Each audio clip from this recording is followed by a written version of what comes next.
Chapter number 13, श्लोक number 28। पादधारी। पादधारी इसका निदान है परिक्रमणशीलस्य वायु अत्यर्थम सरुजाम तल संसृताम। जो संक्रमण करते रहते हैं, इधर उधर घूमते रहते हैं, अगर उनके तल के अंदर, पाद तल के अंदर रुजा युक्त पीड़ा देने वाली दरारें उत्पन्न हो जाए। दारी में लिखा है पैर में दारी उत्पन्न होना, पैर फटना।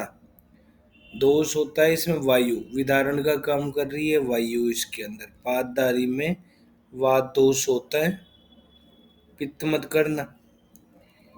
29 में कदर, कॉर्न को बोलते हैं कदर। शर्करा उन्मथिते पादे छतेवा कंटक आदि भी। कोई पत्थर के टुकड़े चुप जाए या फिर कांटे चुप जाए, उनसे पैर में क्षत हो जाए तो मेद और रक्त के दूषित होने की वजह से कील कठिन, कील युक्त कठिन ग्रंथि बन जाती है। कोल मात्र, कोल प्रमाण की होती है जो साइज में, उसे कदर बोलते हैं। तो कदर में दूष्य होता है मेद और रक्त, इसकी वजह से है। और कोल, कदर, बदर, ये करकंदू सब आपस में पर्याय होते हैं, बेर के पर्याय होते हैं। तो कदर कोल प्रमाण का होता है। विमर्श में फर्स्ट लाइन में भोज बोलता है हाथ और पैर दोनों में हो सकती है। हस्तियों पादियों शपी कुपितौ कफ मारुतौ से शल्यम इव। कफ और वात के प्रकुपित होने की वजह से होते हैं, शल्य के चुभने की वजह से होती है। 31 नंबर में अलस। क्लिन्न अंगुली अंतरौ पादौ दुष्ट कर्दम सम स्पर्शात अलसम तम विनिर्दिशेत। यहाँ ऐसे लिख लो, अल में गलता है। हमने अलजी पढ़ा था, वहाँ पढ़ा था अल जलता है। यहाँ याद करना अल में गलता है। दुष्ट कर्दम सम स्पर्शात, दूषित कीचड़ के स्पर्श होने की वजह से। पादौ अंगुली अंतरौ, पैर की अंगुलियों के बीच में। क्लिन्न, क्लिन्न मतलब क्लेद उत्पन्न हो जाए, कंडू उत्पन्न हो जाए, उस रोग को अलस बोलते हैं। तो क्लेद उत्पन्न हो रहा है तो फिर क्या हो रहा है, गल रहा है, वो गल जाता है, गलने जैसा दिखाई देता है, सड़ने लग गया। 32 नंबर में खालित्य। अब यहाँ अलस में कोई दोष दुष्य कुछ नहीं बता रखा। इसके बाद में 32 नंबर में खालित्य क्षुद्र रोग में बताया है, जबकि हमने खालित्य, पालित्य, वलित, हरितलोम, सुचरक के अंदर त्रिमर्मीय चिकित्सा वाले चैप्टर में पढ़े थे, सिर में होने वाले रोग थे। खालित्य में फर्स्ट लाइन में रोम कूपानुगम पित्तम वातेन सह मूर्छितम पृच्यावती रोमाणी ततः श्लेष्मा स शोणित।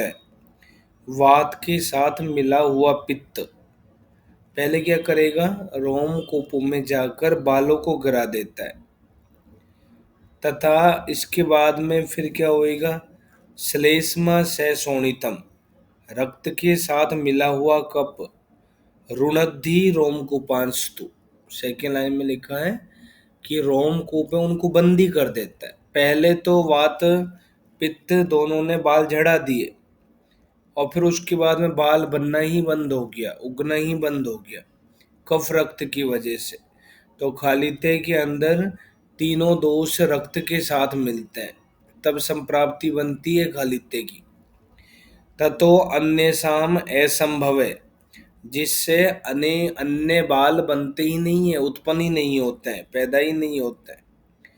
इस खालित्य को इंद्रलुप्त भी बोल सकते हैं, रुज्या भी बोल सकते हैं। अलग अलग जगह पे बालों का उड़ना अलग अलग नामों से जाना जाता है। इंद्रलुप्त, खालित्य, रुज्या, ये आपस में पर्याय होते हैं। विमर्श में पढ़ो, इंद्रलुप्त, इसको एलोपेशिया से कोरिलेट करते हैं।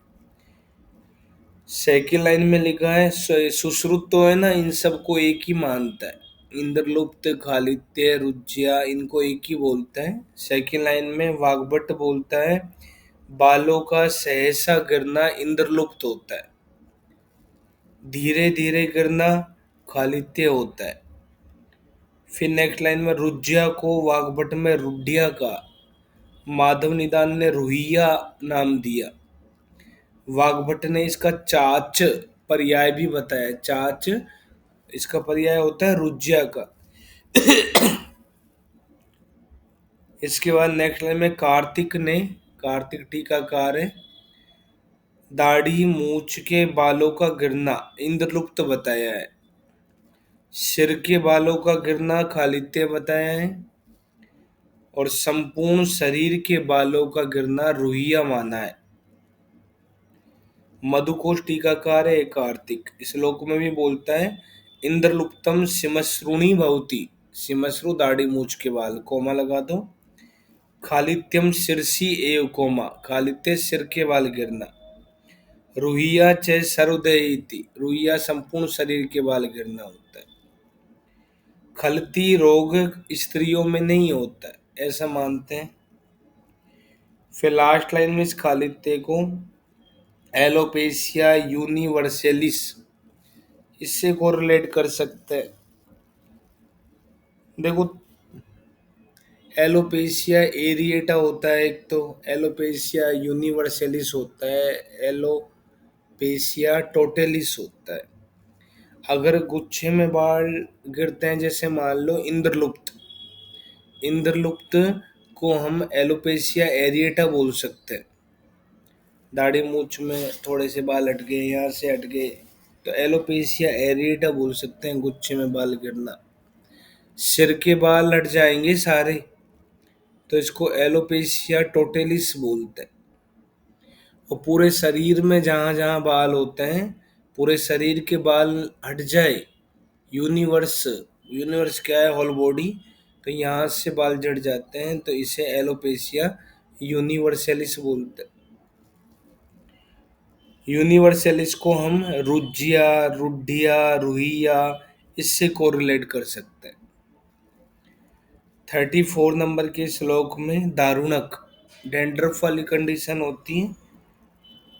इसमें देखो दारुणा कंडूरा रुक्षा केश भूमि प्रपाट्यते कफवात प्रकोपेण, कफ और वायु के प्रकोप से केशों का स्थान स्पर्श में कठिन और कंडू युक्त हो जाता है।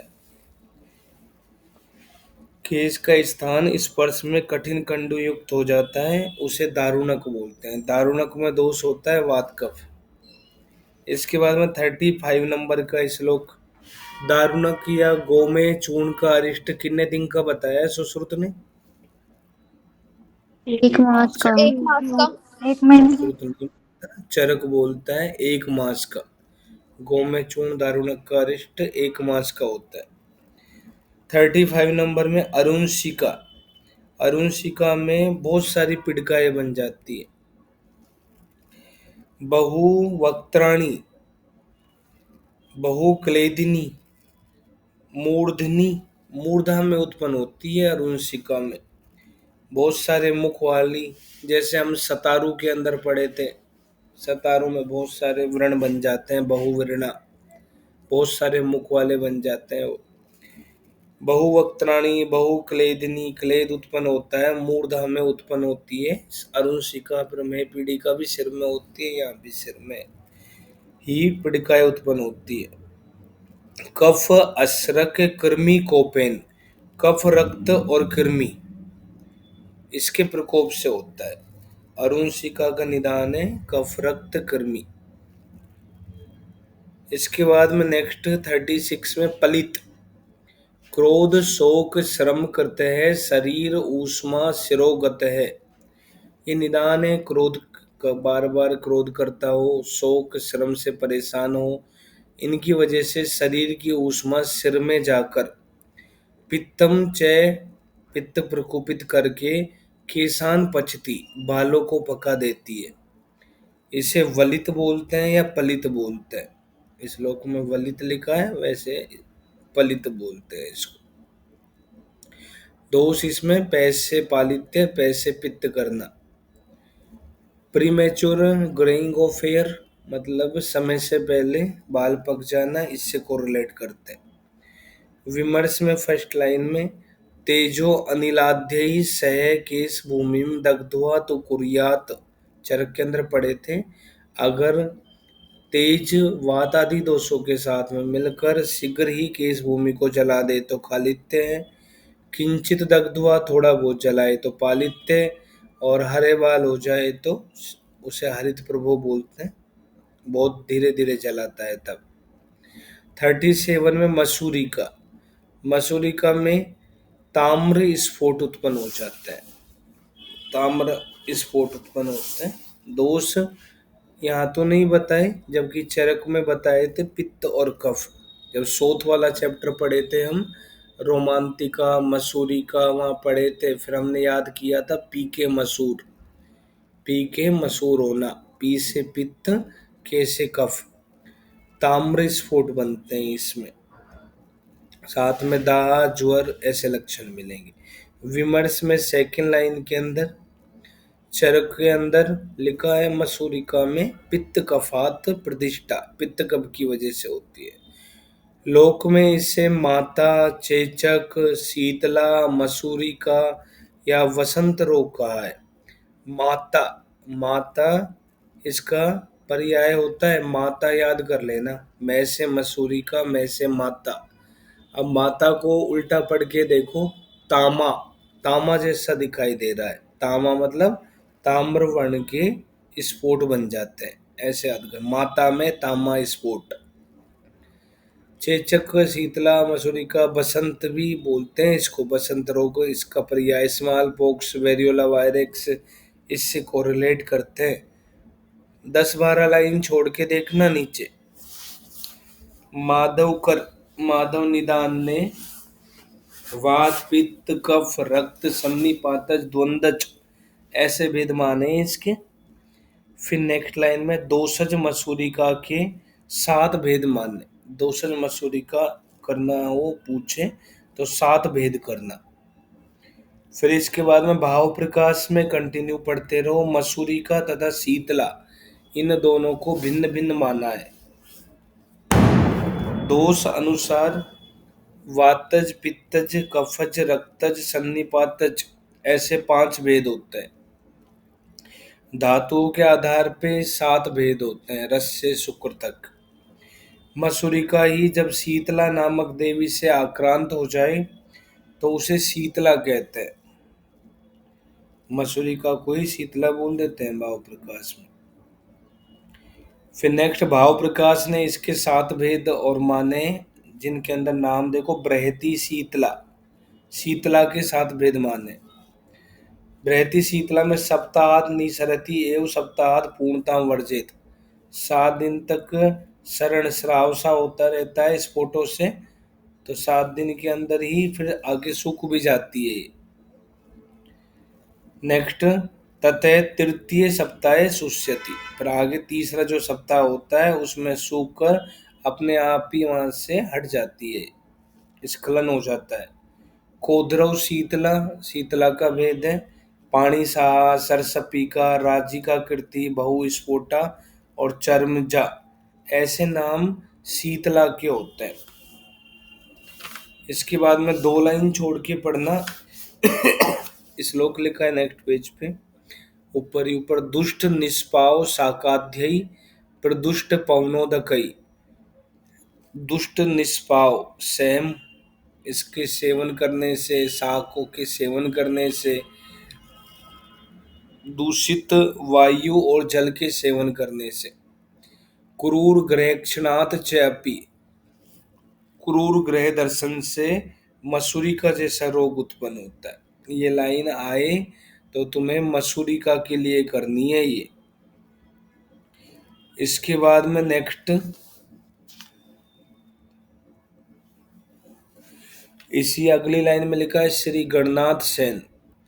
गणनाथ सेन ने प्रत्यक्ष शारीर जैसा ग्रंथ लिखा था।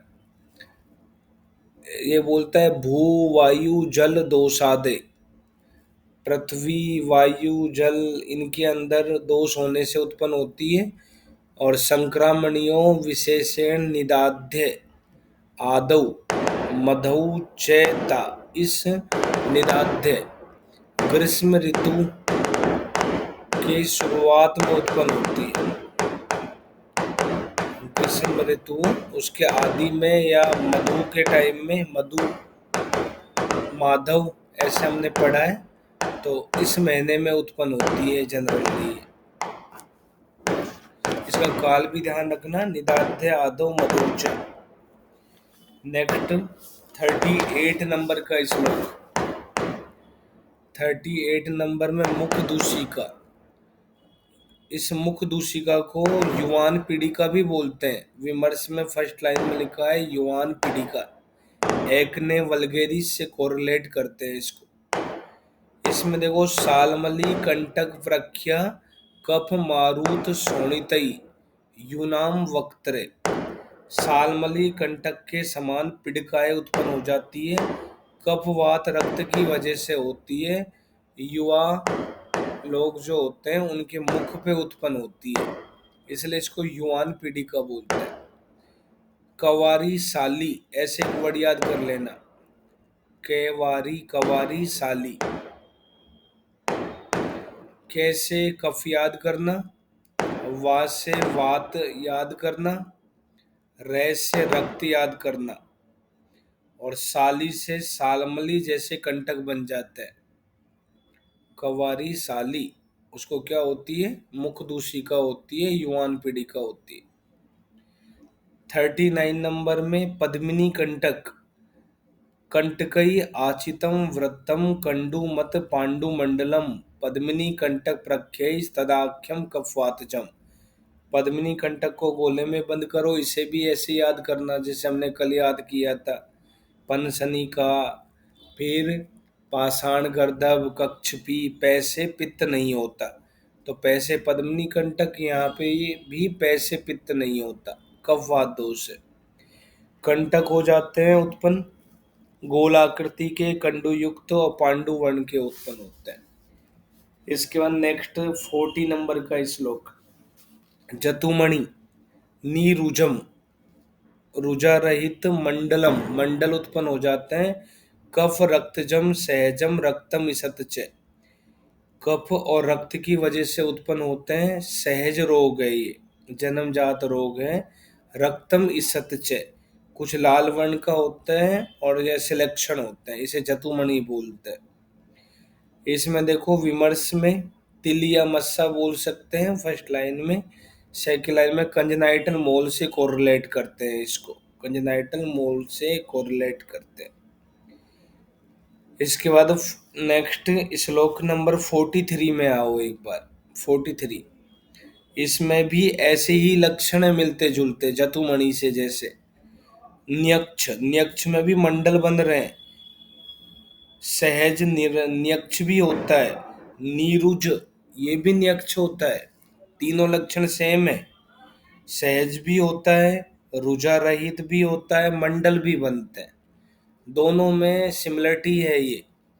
लेकिन न्यक्ष में जो मंडल बनते हैं वो श्याम और सित वर्ण के बनते हैं, श्याम और श्वेत वर्ण के बनते हैं, जबकि जतुमणि के अंदर मंडल जो बनते हैं इसत रक्त वर्ण के बनते हैं।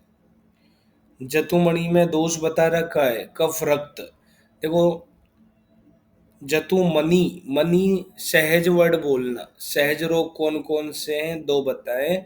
सहज जय पे खत्म होता है, जैसे जतुमणि स्टार्ट करना। जतुमणि नी पे खत्म हुआ, नी से न्यक्ष बोलना। विमर्श में देखो न्यक्ष को लांछन कहा जाता है, न्यक्ष में 6 के नीचे अंडरलाइन कर लो, लांछन में भी 6 के नीचे अंडरलाइन करना। न्यक्ष को लांछन कहते हैं, रक्त पित्तान्वितो वायु। वाग्भट बोलता है लांछन इसको रक्त पित्तवात की वजह से होता है।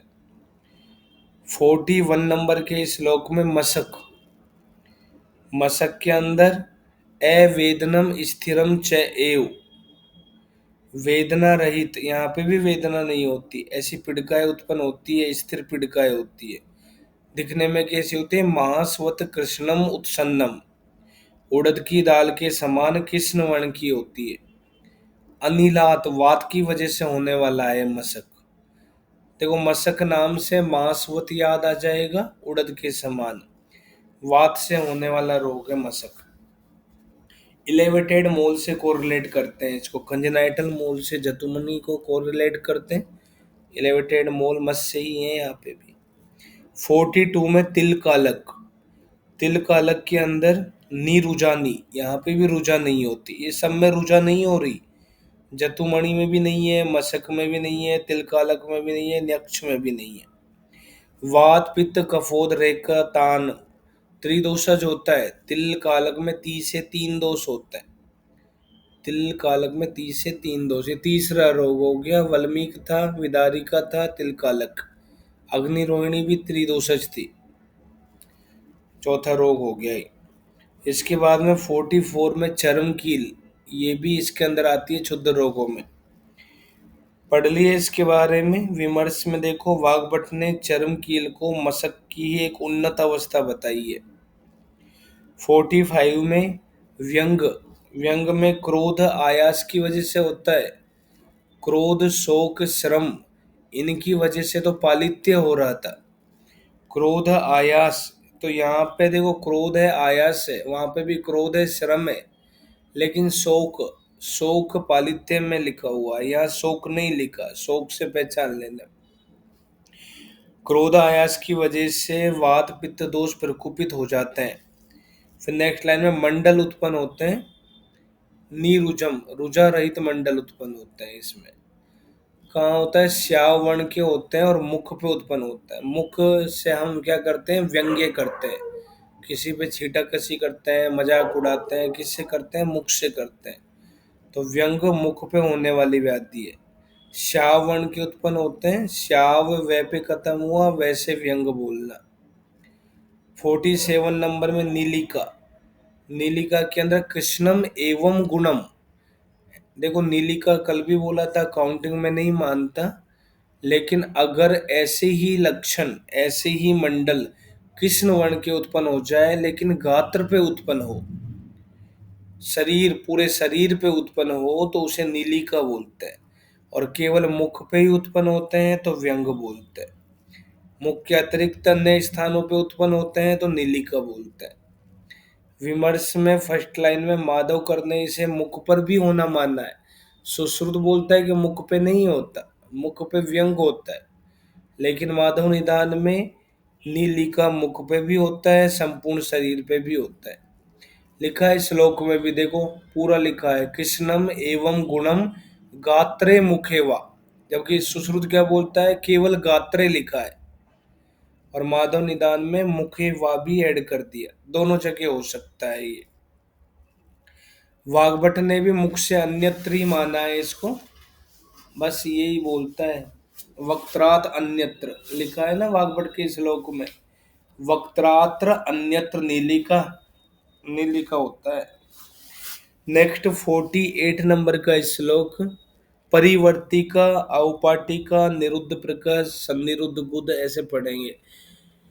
ये जो रोग है इनमें देखो, परिवर्तिका और निरुद्ध प्रकश, ये तो शिश्न मेड्र पेनिस में होने वाली व्याधि है। औपाटिका योनि में होने वाली व्याधि है, और सन्निरुद्ध गुद, गुद में होने वाली व्याधि है। वृषण कक्षु, वृषण में होने वाली व्याधि है। ये सब क्षुद्र रोग की कैटेगरी में आते हैं। सबसे पहले परिवर्तिका पढ़ो। परिकर्तिका फिशर होती है, परिवर्तिका विमर्श में सेकेंड लाइन में लिखा है पैराफिमोसिस। पी से परिवर्तिका, पी से पैराफिमोसिस बोल दो। इसमें होता क्या है निदान देखो 48 में, मर्दनाथ पीडनाथ च अपि तथैव अति अभिघातात्। शिश्न का ज्यादा मर्दन करने से, मेढ्र उपस्थ, इसका ज्यादा मर्दन करने से, ज्यादा दबाने से, आघात लगने से, हस्त मैथुन करने से क्या होता है? मेढ्र चर्म यदा वायु, मेढ्र की चर्म ऊपर की तरफ चढ़ जाती है, और वायु की वजह से सर्वतः सर, सर्वतः सर या कृष्ण देह चर वायु कौन सी बताई थी? ज्ञान वायु। ज्ञान ज्ञान ज्ञान वायु। वायु। ज्ञान वायु। तो हिंदी, हिंदी में भी देख लो, दूसरी लाइन में लिखा है व्यान वायु का इन्वॉल्वमेंट होता है इसमें, व्यान वायु प्रकोपित होती है। फिर नेक्स्ट लाइन में तदा वात उपसृष्टम। अब इस वात के प्रकोप की वजह से चरम प्रति निवर्तित है, वो चरम है ना, स्किन ऊपर की तरफ ही रह जाती है, नीचे नहीं आती है वापिस अपने स्थान पे। फिर ऊपर की तरफ जाएगी तो एक जगह इकट्ठा हो जाती है, ग्लांस पेनिस वाला जो पार्ट है उससे ऊपर वाले स्थान पे। तो मणि, मणि वर्ड क्या होता है? ग्लांस पेनिस वाला जो पार्ट है उसको मणि बोलते हैं। तो उसके अधः भाग में नीचे की तरफ कोशस्य ग्रंथि रूपेण लंबते, ग्रंथि के समान एक कोष बना के लटकती रहती है। इस रोग को हम परिवर्तिका बोलते हैं। सेकंड थर्ड लाइन में मारुत आगंतु संभूताम, वात दोष की वजह से होता है, पढ़ा है हमने, व्यान वायु प्रकोपित हो रही है। और आगंतुज निदान भी होता है इसका, मर्दन पीड़न ये निदान होता है परिवर्तिका के। लास्ट लाइन में सैकंडु कठिना श्लेष्म समुत्थिता, यदि इस रोग के अंदर कंडू होने लगे, कठिनता उत्पन्न होने लगे, तो इसे कफ से उत्पन्न होने वाला समझना चाहिए। लेकिन अगर डायरेक्टली तुमसे पूछे परिवर्तिका में दोष क्या है, तो वात दोष करना है, पहला आंसर वात ही है। अगर ये लाइन पूछे कंडू कठिनता है तो सब जानते हो ऐसा काम कफ ही करता है, फिर ये कफ की वजह से। इसके बाद में नेक्स्ट इस श्लोक में आओ, इसके जैसा ही है, देखो 54 नंबर में निरुद्ध प्रकस, इसको फीमोसिस बोलते हैं, फीमोसिस पैराफीमोसिस, ये भी मेड्र की व्याधि है। दोनों के अंदर देखो बस ये अपोजिट होती है, इसके अंदर जो संप्राप्ति होती है, पैथोजेनेसिस इसकी अपोजिट होती है। देखो क्या लिखा है, वात उपसृष्टम एव, वहां पे भी लिखा था वात उपसृष्टम एव, तो चर्म संश्रियते मणि, वहां चर्म प्रतिनिवर्तते वर्ड लिखा था। अगर वात उपसृष्ट के साथ में चर्म का प्रतिवर्तन हो जाए तो फिर परिवर्ती का है। वात उपसृष्ट की वजह से चर्म संश्रियते मणिम, अगर स्किन पूरे ग्लांस पेनिस को ढक दे, मतलब यहाँ आगे ही आ जाती है। देखो उसके अंदर तो क्या हुआ, ऊपर की तरफ चढ़ जाती है, इसमें आगे की तरफ आ जाती है। अब आगे आएगी तो क्या हो जाएगा, जो मेड है पूरा कवर हो जाएगा, और मूत्र मार्ग जो होता है वो भी बंद हो जाता है, उसको भी ढक देती है। निरुद्ध, नाम क्या है? निरुद्ध। क्या निरुद्ध हो जाता है? मूत्र का मार्ग निरुद्ध हो जाता है, क्योंकि स्किन इसमें आगे की तरफ आ जाती है। लिखा है देखो, मूत्र स्रोतो नृणद्धि, मूत्र मार्ग अवरुद्ध हो जाता है, बंद हो जाता है, मूत्र त्याग करने में प्रॉब्लम होती है उसको। फिर नेक्स्ट लाइन में मंदधारम अवेदनम मूत्रम प्रवर्तते, धीरे धीरे मंदधार से वेदना रहित मूत्र त्याग करता है वो। फिर नेक्स्ट लाइन में निरुद्ध प्रकस, इसमें सरुजम वात संभवम, अगर ये वात के प्रकोप से हो रहा है तो कुछ पीड़ा भी हो सकती है इसमें। तो इसमें भी वात दोष करना है निरुद्ध प्रकस में, बस लाइन ध्यान रखना है। वात उपसृष्ट चर्म संश्रियते मणिम आए तो इसमें करो, वात उपसृष्ट चर्म प्रतिनिवर्तते इसमें करना। उसके निदान में आगंतुज निदान भी था, यहाँ पे नहीं लिखा है ऐसा। नेक्स्ट विमर्श में थर्ड लाइन में इसको हम फिमोसिस बोल सकते हैं। अब जो बीच में छोड़ दिया 52 नंबर का श्लोक, अब ये पढ़ो। अब परेशानी तो इसी की वजह से ही है, मेड्र की वजह से, लेकिन प्रॉब्लम हो रही है योनि में। योनि में क्या होता है स्त्रियों के अंदर, स्त्रियों में तो नहीं होती, कन्या जो होती है जिनके योनि मार्ग संकुचित होते हैं, छोटे होते हैं, तो उनके अंदर प्रॉब्लम होती है। देखो निदान क्या है, अल्पीय खाम यदा हर्षात बालाम गच्छेत स्त्रियम नरे, अगर कोई बड़ा पुरुष किसी कन्या के साथ, कम उम्र वाली कन्या के साथ में मैथुन कर लेता है, बलपूर्वक रेप करने का प्रयास करता है मान लो, तो फिर उसकी वजह से ये रोग होने का चांसेज होता है। उससे क्या होता है देखो, चर्मणी उद्वर्तिते बलात्। अभी हम ऊपर क्या पढ़ रहे थे, परिवर्तिका में था, वो खुद ही प्रॉब्लम क्रिएट कर रहा है। परिवर्तिका में, परिवर्तिका के अंदर मर्दन पीड़न से हो रहा है, उसी की वजह से। अब ये भी उसी की वजह से ही है, लेकिन इसमें स्त्री का संयोग भी हो रहा है, मैथुन की वजह से हो रहा है। तो मैथुन, अब मान लो छिद्र छोटा सा है, मैथुन करेगा तो फिर चर्म पे प्रेशर पड़ेगा, वो ऊपर की तरफ जाएगी, लेकिन यहाँ पे फट जाती है। चर्मणी उद्वर्तिते बल से ऊपर जाती है। फिर नेक्स्ट लाइन देखो लिखा है, यहाँ पे भी मर्दन पीड़न से भी हो रहा है ये, ज्यादा मात्रा में मर्दन पीड़न, और रुकता ही नहीं है, करता ही रहता है अस्त मैथुन। शुक्र वेग विघात ते, शुक्र वेग धारण करने से भी हो सकता है ये। यस्य औपाट्यते चर्म, तो औपाटिका में क्या होता है, चर्म फट जाती है मेढर की। परिवर्तिका में क्या हुआ, चर्म ऊपर जाके इकट्ठे होकर लटक जाती है। निरुद्ध प्रकर्ष में चर्म आगे आके ढक लेती है, और यहाँ चर्म पूरी फट जाती है। इसमें देखो विमर्श में इसको टीयर इन दी प्रोप्यूस, इससे कोरिलेट करते हैं। और पार्टी, टी से टीयर है ना, पार्टिका में टी, टी से टीयर बोलना। अब इसके बाद में नेक्स्ट श्लोक 57 नंबर पे आओ। सन्निरुद्ध गुद और अहिपूतन, ये दो रोग गुद मार्ग में होने वाले होते हैं। सबसे पहले सन्निरुद्ध गुद पढ़ो। वेग संधारणात वायु विहतो गुदम आश्रित, वेग धारण करने से होता है। देखो संधारण, संधारण और सन्निरुद्ध गुद, से और आधा न से स्टार्ट हो रहा है, ऐसे पहचान लेना। संधारण वर्ड इसमें लिखा है। वायु प्रकुपित होती है, गुद प्रदेश में जाके आश्रित हो जाती है। निरुणद्धि महत स्रोतस है, और गुदा के मार्ग को अवरुद्ध कर देती है। फिर सूक्ष्म द्वारम करोति, और मार्ग संकुचित हो जाता है गुद प्रदेश का। फिर नेक्स्ट लाइन में लास्ट में लिखा है सुदुस्तरम, सुदुस्तर रोग है। जैसे कल हमने अपची पढ़ा था, सुदुस्तर वर्ष गणानुबंधी, ऐसे ही ये भी सुदुस्तर रोग है। नेक्स्ट 59 नंबर का श्लोक, इसमें अहिपूतन लिखा है। अहिपूतन क्षुद्र रोग होता है। फर्स्ट लाइन में सकृत मूत्र समायुक्त ऐद होते अपाने शिशु भवेत, शिशु को होने वाला रोग है, बच्चों को होता है। जैसे अजगल्ली का पढ़ा था हमने, ऐसे ये भी बच्चों को हो रहा है, अहिपूतन। तो इसमें क्या होता है, मल मूत्र से युक्त।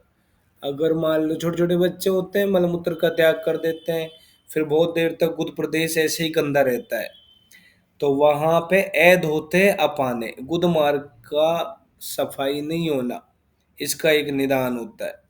स्विन्नत से फिर वहाँ क्या होएगा, स्वेद जैसा होने लग जाता है, फिर या पसीना आने लग गया, या अस्ना अस्नाप्य, जल से स्नान भी नहीं कराया उस बच्चे को, तो वहाँ मल जमा हो जाता है, कंडू होने लग जाती है, रक्त कफोद्भवा। तो अहिपूतन में दोष कफ रक्त होता है। कंडू यनात ततः क्षिप्रम स्फोटा श्रावस्य जायते, तो इसके अंदर कंडू उत्पन्न होती है गुद प्रदेश में, और कंडू से स्फोट उत्पन्न होकर उनसे स्राव होता रहता है। फिर एक ही भ्रतम व्रणई घोरम तम विद्यात अहिपूतनम, तो व्रण बन जाएंगे, इसके अंदर भयंकर स्वरूप का होता है, इसे अहिपूतन बोलते हैं।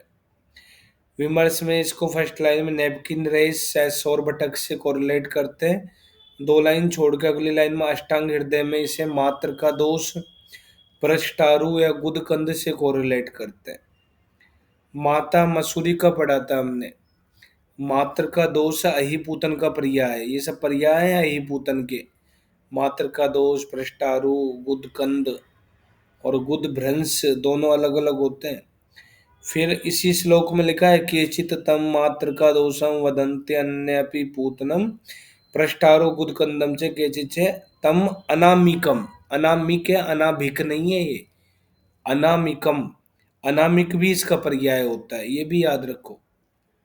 मात्र का अनामिका अंगुली होती है, तो अनामिक ऐसे पर्याय होता है इसका। इसके लक्षणों में लास्ट में लिखा है नाना वर्ण वेदनम फेनिलम अतिसारियते, ऐसा अतिसार होता है। 61 नंबर का श्लोक वृषण कक्षु। वृषण कक्षु में देखो, निदान तो ऐसा ही है, इसके जैसा मिलता जुलता है ही पूतन के जैसा। स्नान उत्सादन हीनस्य मलो वृषण संसृता। ये भी बच्चे के अंदर ही हो रहा है, लेकिन वृषण में होने वाली प्रॉब्लम है।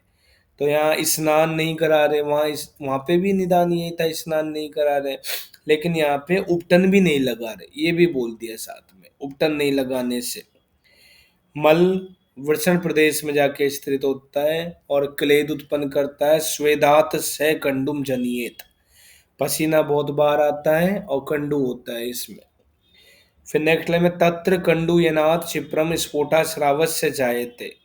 कंडू होने की वजह से यहाँ पे भी कंडू होता रहता है साथ साथ, और शीघ्रता से स्फोट और श्राव होता है। ऊपर वाली लाइन में भी लिखा है 60 नंबर में, कंडू यना ततः क्षिप्रम स्फोटा शीघ्रम स्फोटा श्रावस्य जायते। बस दोनों लाइन ध्यान रखना, ये तत्र से शुरू हो रही है, लाइन दोनों में एज इट इज लिखी है। वृषण कक्षु बोलते हैं, दोष इसमें भी कफ रक्त होते हैं। श्लेष्म रक्त प्रदोषात, इसको एक्जिमा ऑफ स्क्रोटम से कोरिलेट करते हैं। 63 नंबर का श्लोक गुदभ्रंश। प्रवाहण अतिसाराभ्याम निर्गच्छति गुदम बही, रुक्ष दुर्बल देहस्य तम गुदभ्रसम तद आदिसेत। गुदभ्रंश क्षुद्र रोग है, किस वजह से होता है? ज्यादा मात्रा में अतिसार होने से।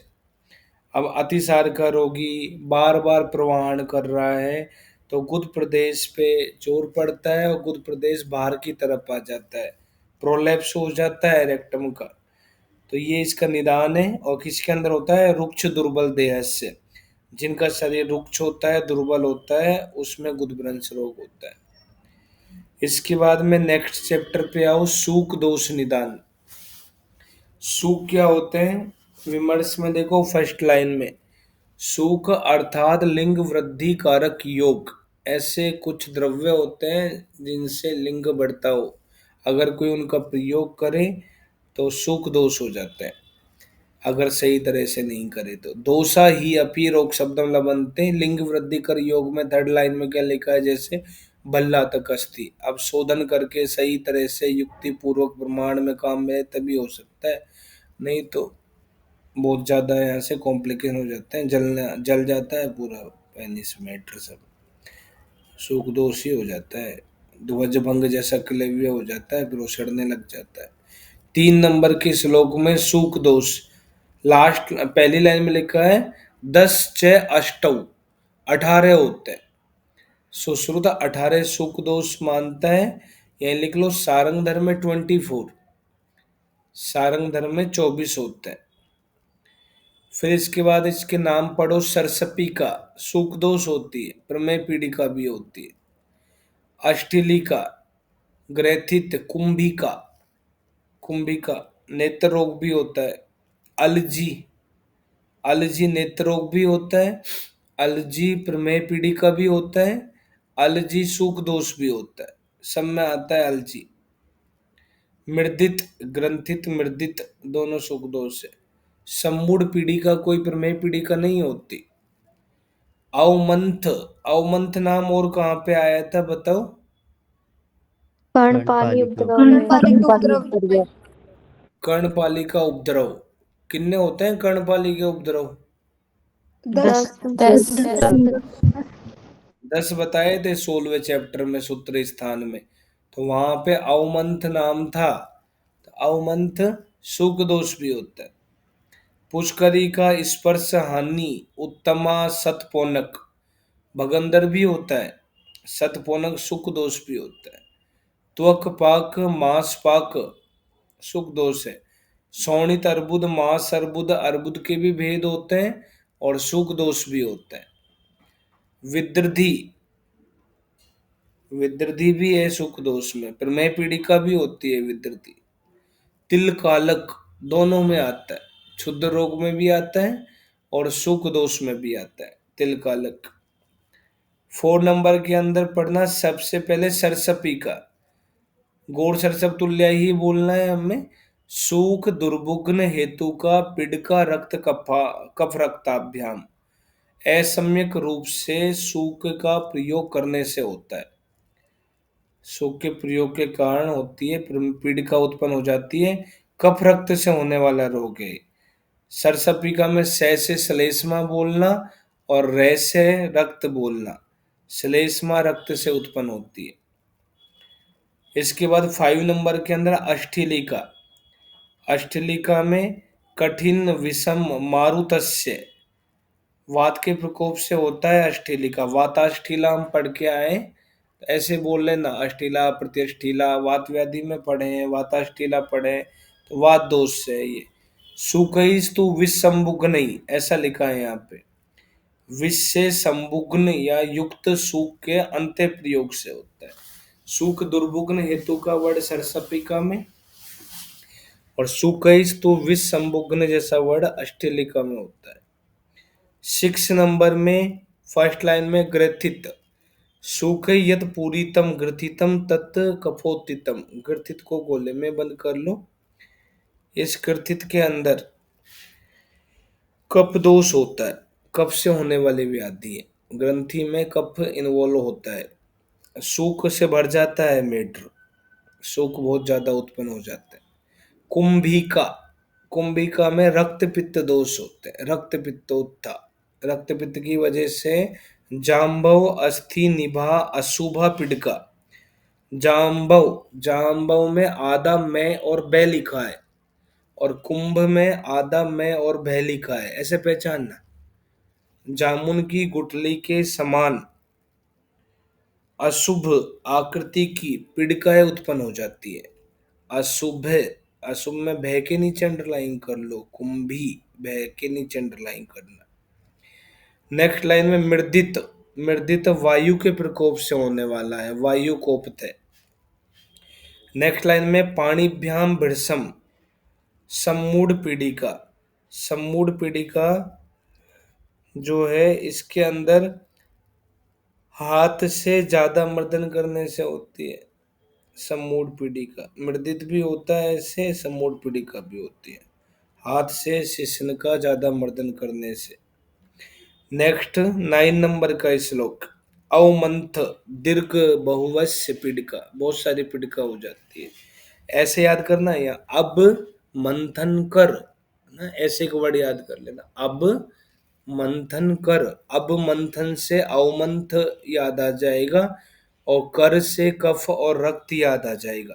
कफ असर्गाभ्याम, कफ रक्त से होने वाला रोग है। रोम हर्षकृत, रोम हर्ष लक्षण मिलता है इसमें।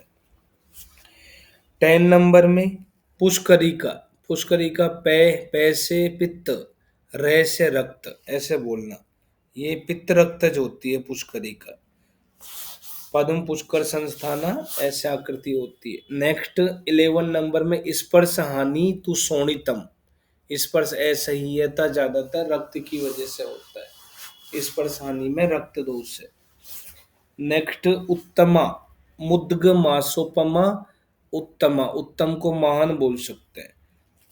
मैं से महान, और मैं से मुद्ग, मैं से मास, इनके जैसी होती है पिडका। मुद्ग मांस की दाल की जैसी होती है पिडका। रक्त पित्त चाहिए, रक्त पित्त की वजह से होने वाला है।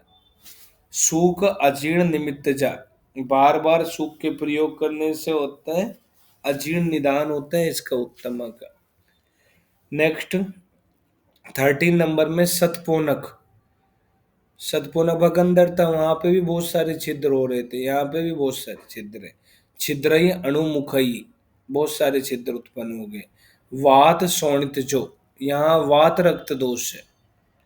सतपोनक भगंदर में वात दोष था, सतपोनक सुख दोष में वात रक्त दोष है। नेक्स्ट 14 नंबर में फर्स्ट लाइन में त्वक पाक लिखा है। इसके अंदर पित्त रक्त की वजह से ज्वर दाहवान, ज्वर और दाहा लक्षण उत्पन्न हो जाता है। त्वक पाक के अंदर करना है। पित्त रक्तज ये भी होता है, पित्त रक्तज। और कौन सा पड़ा था?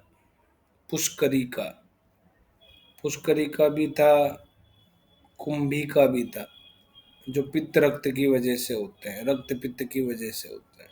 सब लास्ट में पढ़ो तब एक साथ लिख लेना दोष किसमें कौन कौन से कॉमन होते हैं। किसनई स्फोटई स रक्तई स पिड़का भी पीड़ितम।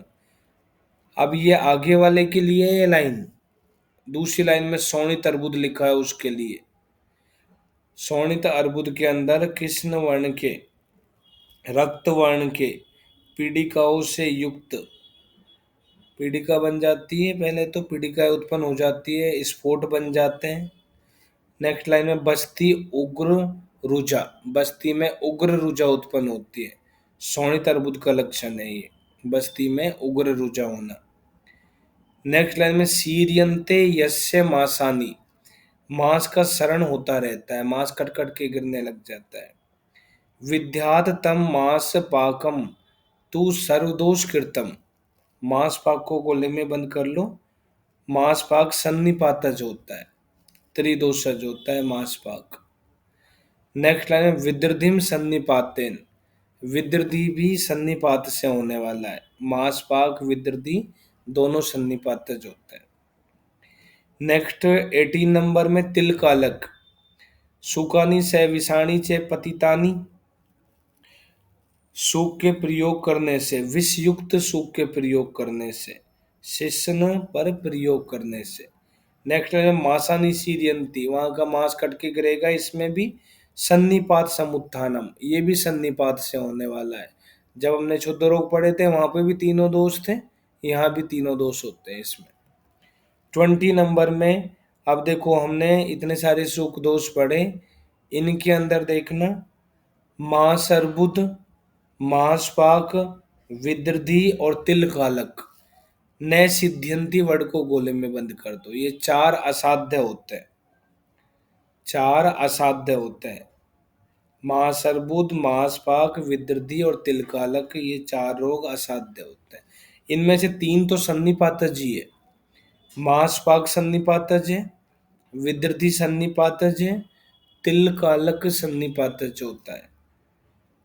साथ में बस मांस अर्बुद और याद कर लेना, ये चारों असाध्य होते हैं, 18 में से 4 असाध्य होते हैं। नेक्स्ट चैप्टर भग्न निदान, फ्रैक्चर के बारे में बता रखा है इसमें, डिसलोकेशन फ्रैक्चर, इसके बारे में सुश्रुत में ही पढ़ते हैं, चरक के अंदर तो हम पढ़े ही नहीं ये सारी बातें। 3rd नंबर के श्लोक में विमर्श में देखना 5वीं लाइन में, वाग्भट ने भग्न के स्थान पर भंग शब्द का प्रयोग किया है, और इसके दो भेद माने, संधि भंग और असंधि भंग, ऐसे दो भेद होते हैं। नेक्स्ट लाइन में भाव प्रकाश ने भी दो भेद माने, कांड भग्न या संधि मुक्त, लिखा है कांडे च संधौ अपि, कांड भग्न और संधि मुक्त ऐसे दो भेद है। 4 नंबर के श्लोक में भंग भग्न के लिए लिखा है भंग जातम, भंग बोलते हैं इसको या भग्न बोलते हैं, तुविविधम दो प्रकार का है, संधि मुक्तम कांड मग्नम च, दोनों नाम याद रखने, इनके भी अलग अलग भेद होते हैं।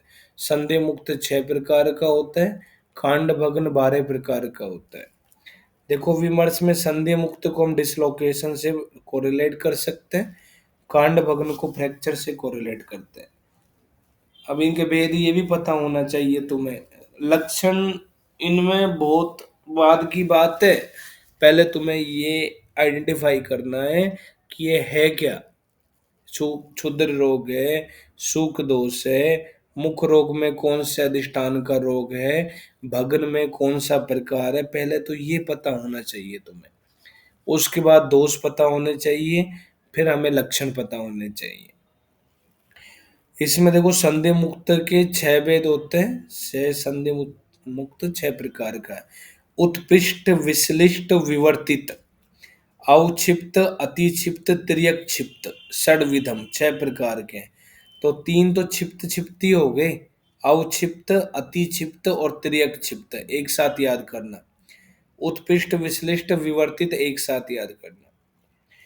विमर्श में सेकंड लास्ट लाइन में लिखा है मधुकोश व्याख्या में भग्न के दो भेद होते हैं, द्विविधम ही भग्नम सवर्णम अवर्णम च, एक सवर्ण और दूसरा एव्रण, ऐसे दो भेद होते हैं भग्न के। फिर सैव्रण एव्रण किसके भेद होते हैं, ये याद रखना है, भग्न के भेद होते हैं। सैव्रण को ओपन डिसलोकेशन से कोरिलेट करेंगे, एव्रण को क्लोज डिसलोकेशन से कोरिलेट करते हैं। सामान्य लक्षण होते हैं संधि मुक्त के, प्रसारण, आकुंचन, विवर्तन, आक्षेपण, अशक्ति, ये काम नहीं कर पाता है, मतलब मूवमेंट्स रेस्ट्रिक्ट हो जाती है। ये मूवमेंट्स एक्सटेंशन, फ्लेक्शन, रोटेशन, इनमें प्रॉब्लम होती है। उग्र रुजत्वम, स्पर्श असहत्वम, उग्र रुजा होती है, स्पर्श को सहन नहीं कर पाता है। संधि मुक्त के लक्षण बताएं, सामान्य लक्षण है ये। इसके बाद में नेक्स्ट 7 नंबर के अंदर देखो, अब इनके स्पेसिफिक फीचर बताएं, विशेष लक्षण, एक एक करके, अलग अलग करके। फर्स्ट लाइन में लिखा है विशेष, विशेष लक्षण। उत्कृष्ट में देखो, उत्कृष्ट के अंदर संधौ उभयते है सोफो वेदना प्रादुर्भाव, विशेष तस्य नाना प्रकारा वेदना रात्रौ प्रादुर्भवन्ति। तो इसके अंदर क्या होता है, दोनों पार्श्व में उभयते, दोनों पार्श्व में शोफ और वेदना होती है। ऊ से उत्कृष्ट बोलो, ऊ से उभय शोफ और वेदना बोलना। नाना प्रकार की वेदना होती है दोनों में, संधि के दोनों पार्श्व में हो रही है। रात्रो प्रादुर्भवंती, और ज्यादा रात्रि में होती है, रात्रि में विशेष रूप से, और किसी में भी रात्रि जैसा वर्ड नहीं लिखा, इसी में लिखा है, याद रखना, उत्कृष्ट में होता है। नेक्स्ट विश्लिष्ट, विश्लिष्ट में अल्प शोफ होता है, वेदना सातत्यम, निरंतर वेदना होती है, संधि विक्रिया, संधियों में विकृति आ जाती है इसके अंदर विश्लिष्ट में। शोफ लगभग सभी में, वेदना जो है ना सभी में लिखा हुआ मिलेगा। विवर्तित, विवर्तित में क्या होता है, विश्लिष्ट तो ऐसे याद करना, वैसे विश्लिष्ट बोलो, वैसे वेदना सातत्य बोलना, और से शोफ बोलना, या से संधि विक्रिया बोलना, विश्लिष्ट नाम से बोलना, वैसे वेदना सातत्यम और से शोफ संधि विक्रिया।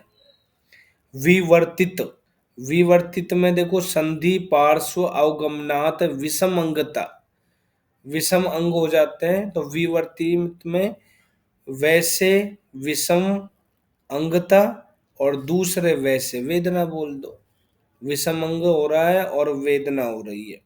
संधि एक पार्श्व में सरक जाती है, खिसक जाती है, संधि पार्श्व अवगमन से होता है, कोई भी एक पार्श्व में संधि डिसलोकेट हो जाती है। नेक्स्ट अवक्षिप्त, अवक्षिप्त के अंदर संधि विश्लेष तीव्र रुजत्वम, संधि का विश्लेष हो जाता है, तीव्र वेदना होती है अवक्षिप्त के अंदर। अतिक्षिप्त, अतिक्षिप्त में द्वियो संधि अस्थनो अतिक्रांतता वेदना च, संधि बनाने में भाग लेने वाली दोनों अस्थियां दूर दूर हो जाती है इसमें। अतिक्रांत वर्ड लिखा है, अतिक्षिप्त अतिक्रांत ऐसे पहचानना, अतिक्रांत दूर दूर हो जाती है, वेदना होती है। त्रियक्षिप्त, त्रियक्षिप्त में एक अस्थि पार्श्व अपगमन अत्यर्थम वेदना च, इसके अंदर एक अस्थि एक पार्श्व में सरक जाती है, अत्यधिक वेदना होती है। त्रियक कै पे खत्म हुआ, और एक, एक भी कै पे खत्म हुआ, ऐसे याद करना। त्रियक एक, एक अस्थि एक पार्श्व में सरक जाती है। अगर संधि एक पार्श्व में सरक रही है तो उसे हम विवर्तित बोलते हैं, अस्थि सरक रही है तो उसे हम त्रियक्षिप्त बोलते हैं। नेक्स्ट 8 नंबर का श्लोक, कांडभग्न 12 प्रकार के होते हैं, इनके नाम देखो, इनके नाम में कर्कटक, अश्वकर्ण, चूर्णितम, पिच्चितम, अस्थि छल्लितम, कांडभग्नम, मज्जानुगतम, अतिपातितम, वक्रम, छिन्न, पाटित, स्फुटित, ऐसे 12 प्रकार के होते हैं। तो कांडभग्न एक प्रकार का कांडभग्न होता है, मतलब इसके भेद में भी कांडभग्न लिखा है। फिर इसमें देखो अश्वकर्ण, अश्वकर्ण बोलना, तो अश्वकर्ण कर्ण पे खत्म हुआ, कर्ण से कर्कटक बोल देना, कर्कटक बोलना। चूर्णित पिच्चित एक साथ याद कर लेना, अस्थि मज्जा वाले एक साथ याद कर लेना, अस्थि छल्लित मज्जानुगतम, वक्र छिन्न एक साथ बोलना, पाटित और स्फुटित एक साथ याद करो, अतिपातित याद रखना है यहाँ पे। अति क्षिप्त जो है ये क्षिप्त वालों के साथ में आएगा और क्षिप्त वाले नाम संधि मुक्त में लिखे हुए हैं, तो अति क्षिप्त संधि मुक्त में आता है और अतिपातित कांड भग्न में आता है। नेक्स्ट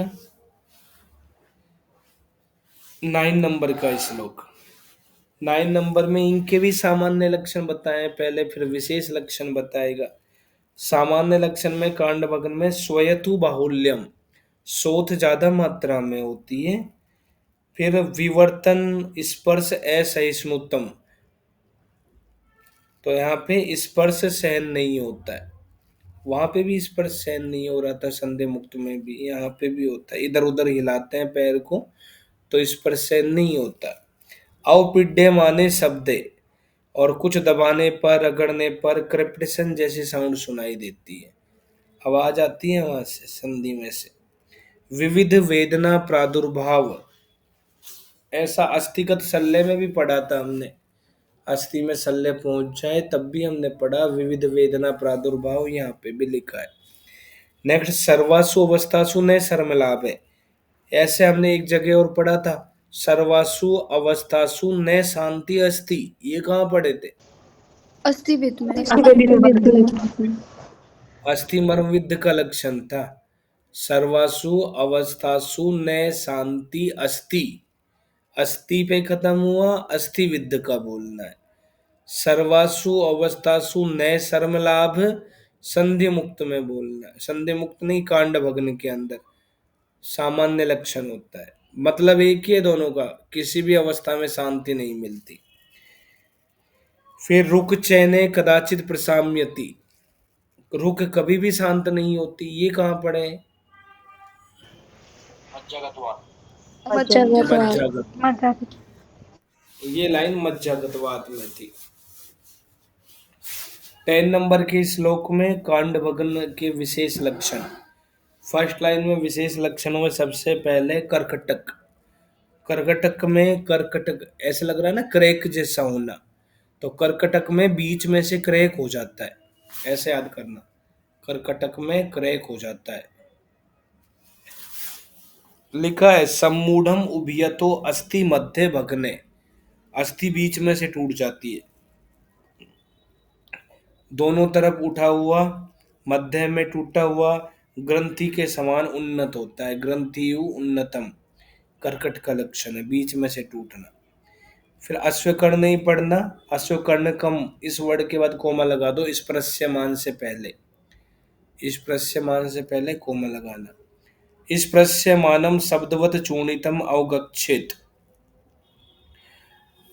जैसे अपने पास वेपर्स होते हैं, वेपर्स को हम ऐसे स्पर्श करते हैं, एक वेपर्स को आपस में स्पर्श करो तोड़ के, और या उसको दूसरे से स्पर्श करो तो चूर्ण बन जाता है, चूर्ण जैसी आवाज आती रहती है, तो शब्दवत चूर्णितम ऐसे याद रखना। अस्थि को स्पर्श करने पर शब्द सुनाई देता है, उसे चूर्णित बोलते हैं। पिच्चितम, पिच्चित मतलब फ्लैट हो गया, कुचल दिया किसी ने। पिच्चितम प्रतुताम गतम अनल्प सोफम, फ्लैट हो गया, कोई एक्सीडेंट हो गया। प्रतुताम गतम, अनल्प मतलब बहुत ज्यादा, अल्प नहीं मतलब बहुत ज्यादा, सोफ हो जाती है, स्वेलिंग आ जाती है वहां पे।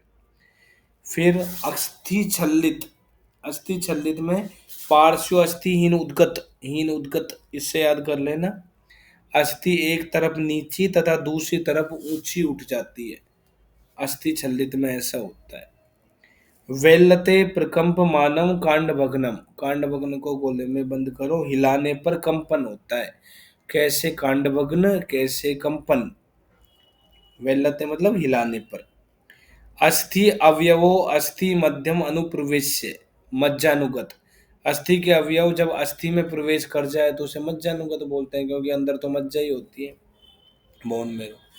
अस्थि निशेषते छिन्नम अतिपात, मतलब कुछ बचता ही नहीं है, पूरी अस्थि टूट के अलग हो जाती है, निशेषते कुछ शेष ही नहीं रहता, जिसमें पूरी अस्थि टूट जाए उसे अतिपातित बोलते हैं।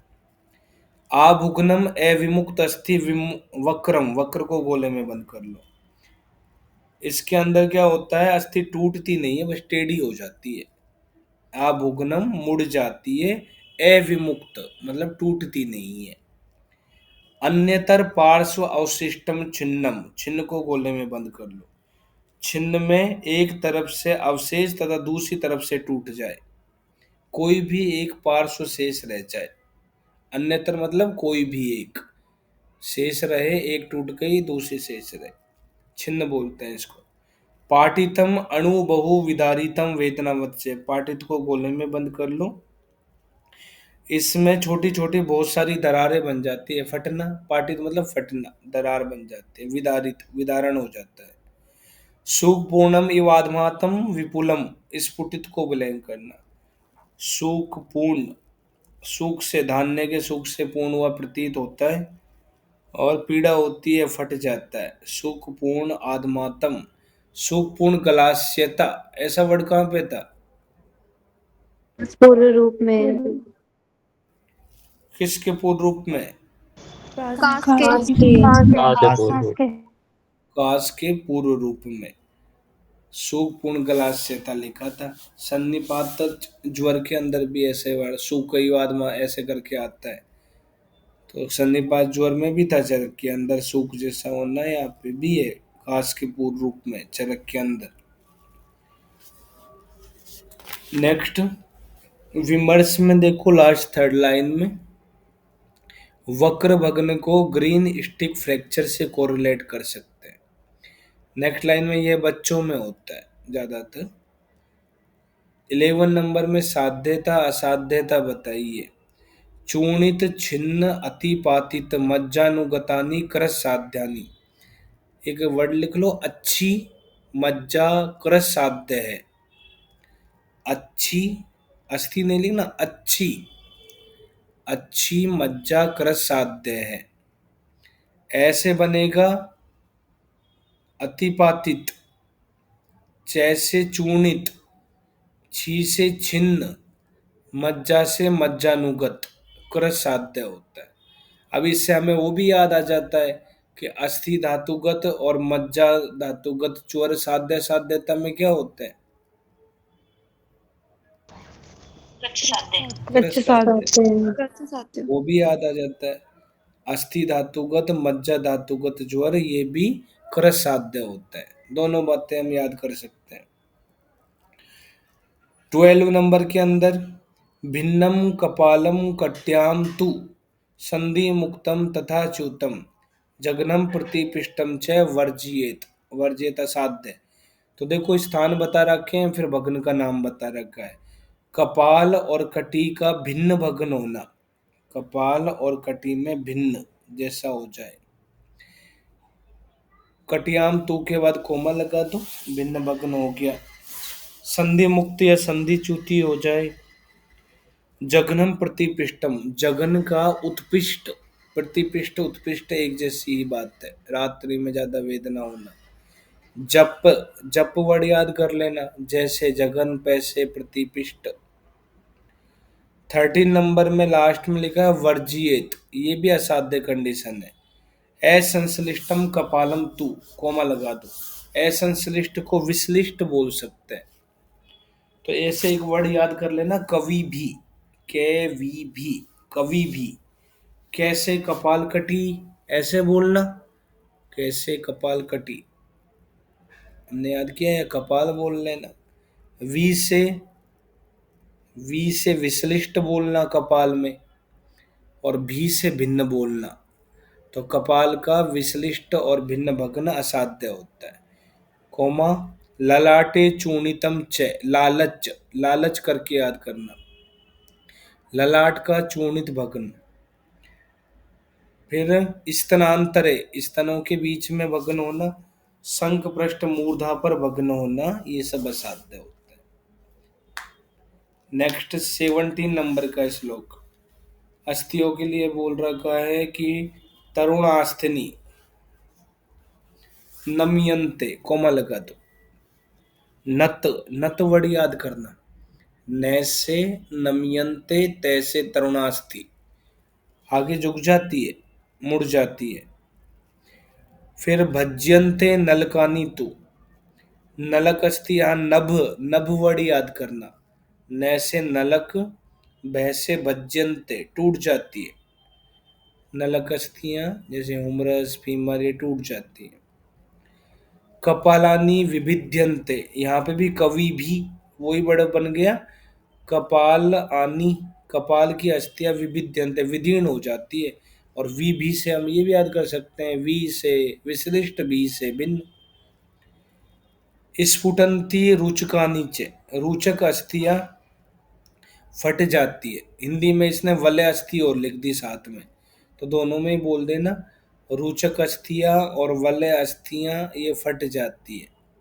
रुचका नीचे, स्फुटंती में ओ की मात्रा आ रही है, रुचक में ओ की मात्रा बोलना।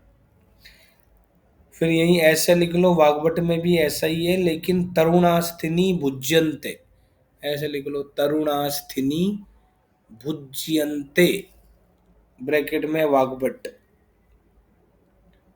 तरुणास्थिनी टूट जाती है,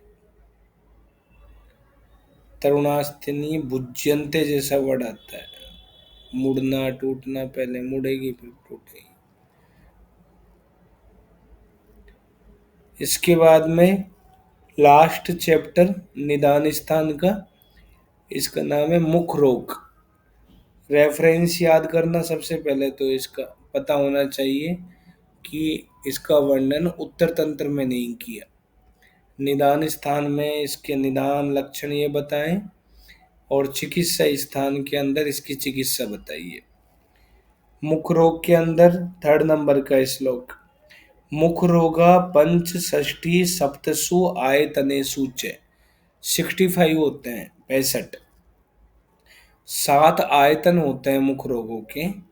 कौन कौन से? बाहर से अंदर की तरफ देखते हुए चलो, ओष्ठ, ओष्ठ फिर किससे टच होते हैं? दांतों से, तो दंत लिख दिया, दंत मूल। फिर दांतों से टच क्या होती रहती है? जिह्वा, जिह्वा हो गई। फिर अंदर जिह्वा किससे टच रहते हैं? तालू। फिर तालू अंदर किससे टच रहता है? कंठ प्रदेश से। और फिर पूरा शरीर, मुख से मुख बोल दो, सर्वगत। ऐसे 7 अधिष्ठान होते हैं सुश्रुत में मुख रोगों के। विमर्श में 2nd लाइन में, भोज ने भी 65 भेदी माने, 65 65 ही होता है। फिर एक लाइन छोड़ के अगली लाइन में चरक 4 या 64 बोलता है, 64 मुख रोग। 4 भी वात पित्त कफ सन्निपात करके संख्या पूछे तो 64। सारंगधर ने 74 माने, सारंगधर 74 मानता है। फिर नेक्स्ट लाइन में भाव प्रकाश ने 67 माने, भाव प्रकाश 6 पे खत्म हुआ, 6 से 67 मानता है। फिर एक लाइन छोड़ कर अगली लाइन में वाग्भट 75 मानता है, 75, वाग्भट में 75 है। इसमें गंड को मुख का अवयव मानकर 7 के स्थान पे 8 आयतन माने। जैसे सुश्रुत में 7 आयतन है, अधिष्ठान है, तो ऐसे वाग्भट में 8 अधिष्ठान है, एक गंड भी ऐड किया है। 4 नंबर के श्लोक में तत्र अष्ट ओष्ठ्यो, अब इनके नंबर संख्या पहले पता होनी चाहिए, नाम बाद में याद रखने हैं। 8 अष्ट से अष्ट बोल दो, अष्ट ओष्ठ मिलता जुलता शब्द है।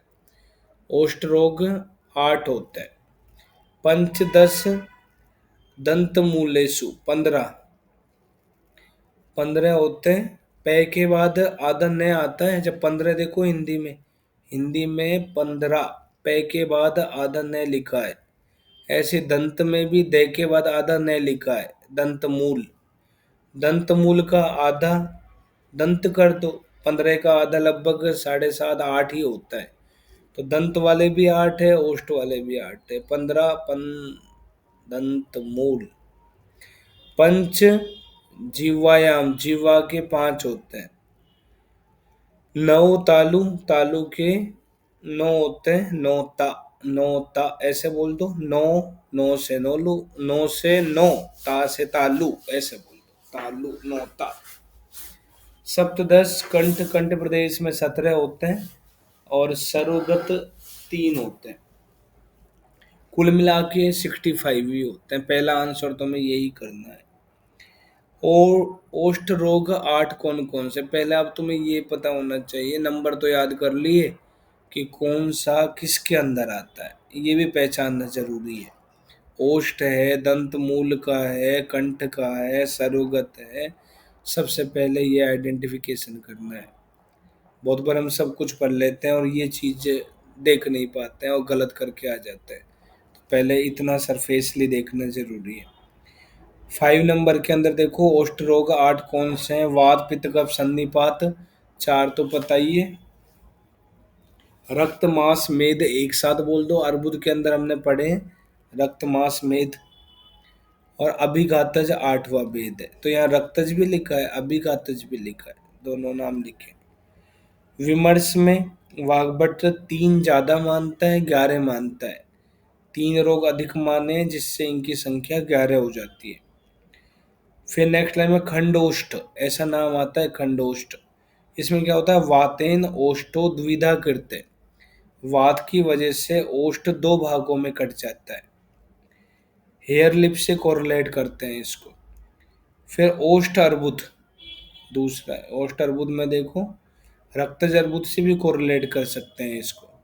खजूर के समान ओष्ठ हो जाता है, खजूर सदृश है। जल अर्बुद वात कफात, वात कफ की वजह से होता है जल अर्बुद। 6 नंबर के श्लोक में वातज के अंदर दाल्यते परिपाट्यते, ऐसा वात में होता है। 7 नंबर में पित्तज में पिडका भिस्तु सरसप आकृति, सरसप आकृति की पिडकाएं हो जाती है पित्तज में। 8 नंबर में कफज में अवेदनऊ कंडू मंतो, वेदना नहीं होती, कंडू होती रहती है। 9 नंबर में सन्निपातज में सकृत कृष्णा, सकृत पीत, सकृत श्वेतौ तथैव च, तो इसके अंदर कभी काला, कभी पीला, कभी श्वेत दिखाई देता है ओष्ठ। 10 नंबर में रक्तज के अंदर खजूर फल वर्णा भी पिडका भी समाचित, खजूर के समान वर्ण वाली पिडका है। अभी ऊपर बोल भी रहा था ना, खजूर के जैसे वाला रक्तज अर्बुद है, जिसको ओष्ठ अर्बुद भी बोल सकते हैं। खजूर फल के वर्ण के समान पिडकाएं उत्पन्न हो जाती है रक्त के अंदर। खजूर रे पे खत्म हुआ, रे से रक्तज में बोलना। 11 नंबर में मासज, मासज में लिखा है जंतुवस्य अत्र मूर्छन्ति, कृमि उत्पन्न हो जाते हैं, कृमि उत्पन्न होते हैं। कौन से भगंदर में बताओ? उन्मार्गी। मार्गी बगंदर मार्गी में। बगंदर। कौन से उपदंश में?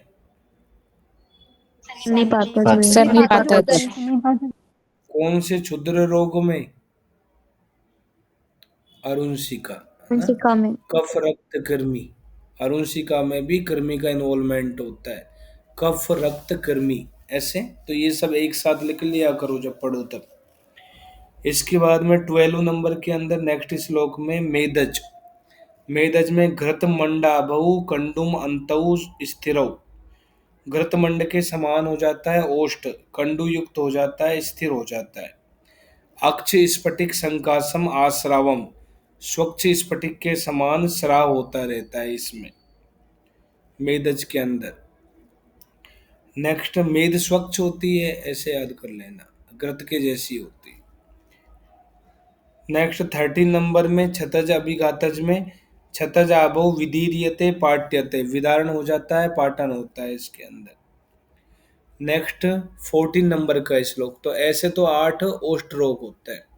अब दंत मूल में होने वाले 15 रोगों के नाम देखो पहले तो। सबसे पहले सीताद, सीताद कहाँ की व्याधि है? मुख की व्याधि है। मुख में कहाँ की? दंत मूल की व्याधि है। दंत पुप्पुट, दांतों में नहीं करने हैं ये, दंत मूल में करने हैं, दंत रोग नहीं है, दंत मूल के रोग है। दंत पुप्पुट, दंत वेष्टक एक साथ बोल देना। सो और साथ में दंत वैदर्भ भी बोल देना, तीनों एक साथ बोलना। सीताद दै पे खत्म हुआ, दै से दंत पुप्पुट, दंत वेष्टक, दंत वैदर्भ। सोशिर महासोशिर एक साथ याद करना। परिदर उपकुश एक साथ बोलना। वर्धन अधिमास एक साथ बोलना, दोनों में एक्स्ट्रा ग्रोथ हो रही है। नाड़ीय पंच इति, और 5 नाड़ी रोग होते हैं। विमर्श में फर्स्ट लाइन में वाग्भट ने दंत वेश तथा परिधर को नहीं माना है, 2 नहीं मानता है। दंत मूल में फिर 13 ही मानता है, 13 रोग माने वाग्भट के अंदर। वर्धन को दंत रोगों में माना है। दंत विदर्धी एक नया रोग माना है। सुश्रुत में दंत विदर्धी नहीं है, वाग्भट में दंत विदर्धी। और जो वर्धन है यहाँ दंत मूल में है, वाग्भट में दंत रोग के अंदर है। फिर नेक्स्ट लाइन में सारंगधर ने भी दंत मूलगत रोग 13 ही माने। ज्यादातर सारंगधर वाग्भट को फॉलो करता है, क्योंकि लघुत्री के बाद में ये संहिता आती है, बृहत्री के बाद में लघुत्री आती है। माधव निदान सारंगधर भाव प्रकाश, तो सारंगधर को फॉलो करता है ज्यादा है, सारंगधर वाग्भट को फॉलो करता है ज्यादा। 15 नंबर में सबसे पहले सीताद, जब पहचान जाओगे कौन से स्थान की व्याधि है, उसके बाद इनके, अभी तक तो मैंने तुम्हें कोई दोष बताया ही नहीं था। अब हमें दोष याद करने हैं, क्योंकि नाम में ही दोष लिखे थे ओष्ठ रोग के अंदर, तो अब यहाँ से दोष याद रखने हैं। शीताद में देखो फर्स्ट, जैसे मैंने तुम्हें बोला कि ज्यादातर क्षुद्र रोग वात कफज होते हैं, ऐसे ही अधिकतर मुख रोग कफ रक्तज होते हैं। 16 नंबर के अंदर देखो लास्ट वर्ड क्या लिखा है, कफ शोणित संभव। ज्यादातर मुख रोग कफ रक्तज होते हैं। मन करे तो इस पे लगा सकते हो, याद नहीं है टिक, लेकिन एग्जैक्टली याद आए तो बहुत अच्छी बात है। सेलेक्ट होना है तो याद करना भी पड़ेगा। 15 नंबर में फर्स्ट लाइन में शोणितम दंत वेष्टेभ्यो यस्य अकस्मात प्रवर्तते। दंत वेष्टों से बिना किसी कारण के यदि रक्त का स्राव होता रहता है, मसूड़ों से। से सीताद, से शोणित से लाइन शुरू हो रही है। सेकेंड लाइन में दंत मासानी सीरियंते पचंती च परस्परम, सीताद में दंत मास सड़ने लग जाते हैं, सीरियंते, सी से सीताद, सी से सीरियंते, पचंती च परस्परम, और पाक हो जाता है इसके अंदर, कफ रक्त से होने वाला है। 17 नंबर में दंत पुप्पुट, दंत पुप्पुट में दंतियो त्रिशु, यहाँ लिखा है 2 या 3 दांत मूल से सड़ने लग जाते हैं, इनमें रुझा होने लग जाती है। तो श्लोक में 3 लिखा है, दंतियो त्रिशु वा, इसने 2 लिखना भूल गया है। 2 या 3 दांत, वा वर्ड लिखा है तो फिर 2 भी होना चाहिए। 2 या 3 दांत पीड़ा युक्त हो जाए, इसमें भी कफ रक्तज लिखा है, दंत पुपुट भी कफ रक्तज होता है। 18 नंबर में दंत वेष्टक, दंत वेष्टक में लिखा है दुष्ट शोणित संभव है, वेष्ट दुष्ट ऐसे याद करना।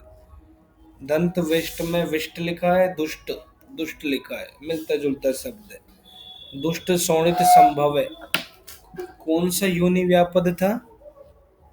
पुत्रग्नि। पुत्रघ्नी। पुत्रग्नि, पुत्रग्नि योनि व्यापद में लिखा था ऐसा चरक के अंदर। इसी में देखो सिरवंती पूये रुधिरम चला दंता भवंती च, बस बाहर आने लग जाती है मसूड़ों से और रक्त आने लगता है, पायरिया पायोरिया जैसी कंडीशन हो जाती है। चला दंता भवंती, और दांत हिलने लग जाते हैं, दांत 2-3 में हिलेंगे, यहाँ पे याद कर लो पहले तो। चला दंता भवंती ऐसा लिखा है, पूये रुधिर से पहचान लेना, चला दंता भवंती। नेक्स्ट 19 में सोशिर, सुशीला, सुशीला करके याद करना, ला से लाला श्रावी, सोशिर में लाला का श्राव होता है। कफ रक्तज, कफ रक्तज रोग है सोशिर। 20 नंबर में महासोशिर, दंता चलंती वेष्ट है, देखो चला दंता भवंती, दंत वेष्टक में लिखा था दंता चलंती वेष्ट, ये दंत वेष्टक में नहीं करना, ये महासोशिर में करना है। दांत मसूड़ों को छोड़ देते हैं। तालु चैपी अवधीर्यते, ये कोई तालु का रोग नहीं है, तालु चैपी अवधीर्यते कोई तालु के रोग में मत करना, महासोशिर में करना, तालु का अवधरण हो जाता है। दंत मास में पाक हो जाता है, मुख में पीड़ा होती है, मुखम च परिपीड्यते, सर्वजो सन्निपातज है महासोष्य, नाम ही महा है तो सारे दोष आएंगे। फिर इसमें महासोशिर के अंदर विमर्श देखो क्या लिखा है सेकंड लाइन में, दंतांश तालु ओष्टम अपि दारियेत, इन सब का दान हो सकता है इसमें, दांत तालु ओष्ट का। महासोशिर इति ऐसे सप्तरात्रात निहंती असून, 7 दिन में मार देता है ये, वाग्भट बोलता है महासोशिर 7 दिन में मार देता है। सय सन्निपात ज्वरान, सन्निपात ज्वर भी होता है इसमें साथ में, तो कौन से मुख रोग का लक्षण होता है सन्निपात ज्वर, जो जल्दी मार रहा है 7 दिन में मार रहा है, तो महासोशिर का लक्षण होता है ये। पूये रुधिर, इसमें भी लिखा है से पूये रुधिर श्रुति, पूये रुधिर दंत वेष्ट में पढ़ा हमने, लेकिन सन्निपात ज्वर के साथ पस ब्लड आ रहा हो तो महासोशिर में करना। नेक्स्ट श्लोक 22, परिदर, परिदर इसको परिकर बोल देना एक बार, परिकर। अब परिकर बोलोगे ना तो पैसे तो तुम्हें ना पित्त याद आ जाएगा, फिर कैसे कफ याद आ जाएगा, और रे से रक्त याद आ जाएगा। 2 बार बोलो चाहे 1 बार बोलो, रक्त तो बोलना ही है। रे 2 बार लिखा है तो रक्त बोलना ही है। पित्त, रक्त और कफ, ये 3 होते हैं इसमें। दंत मासानी सीरियंते, यहाँ पे भी लिख दिया, अगर दंत मासानी सीरियंते के साथ में पचंती च परस्परम लिखा हुआ आ जाए तो शीताद का लक्षण है, और यस्मिन इष्टिवती च अपि असरक आ जाए तो परिधर में करना। थूकने से बार बार ब्लड आता हो, ब्लड विद स्पुटम, ऐसी कंडीशन हो रही है तो परिधर के अंदर करना है।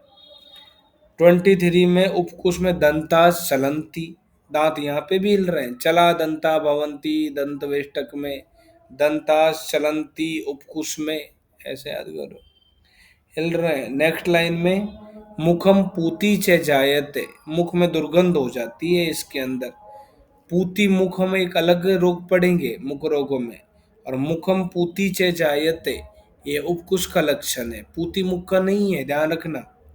मुखम पूती च जायते, पूती मुख का लक्षण नहीं है, मुखम पूती च जायते उपकुश का लक्षण है।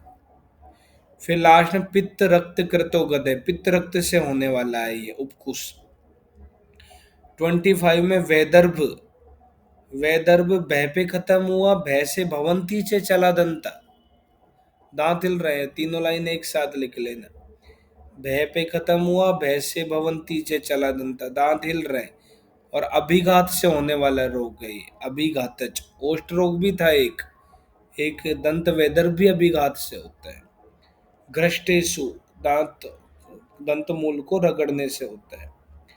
नेक्स्ट 26 में वर्धन, वर्धन वृद्धि कौन करती है, वायु करती है, तो लिखा है मारुतेन अधिको दंतो जायते तिर्वेदने, वात प्रकोप के कारण अत्यधिक पीड़ा कारक अधिक दांत पैदा हो जाता है, एक्स्ट्रा ग्रोथ हो जाती है वर्धन में। फिर लिखा है व्याधि जाते रुकचे प्रसाम्यति, और दांत उत्पन्न होने के बाद में वेदना स्वयं शांत हो जाती है। हम पढ़ते हैं ना अक्कल दाढ़, अक्कल दाढ़ आती है, आएगी तुम्हारे भी, अभी आ जाए समय पे तो बढ़िया है, लेट आएगी तो फिर कोई मतलब नहीं है ना।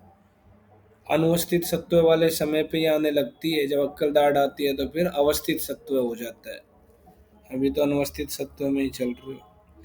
सेकेंड लाइन में लिखा है अक्कल दाढ़ विजडम टूथ से कोरिलेट करते हैं इसको। फर्स्ट लाइन में लिखा है अष्टांग संग्रह में इसे अधिदंत या खलवर्धन भी बोलते हैं। निकलवानी पड़ती है, अक्कल आ रही है फिर भी निकलवा रहे हैं उसको, बड़े दिन बाद तो आई। दंत उद्गम के पश्चात वेदना स्वयं शांत हो जाती है। व्याधे जाते रुक्चे साम्यति, इसमें लिखा है रुक्चे ने कदाचित प्रसाम्यति, मज्जागत वात में पड़ा था।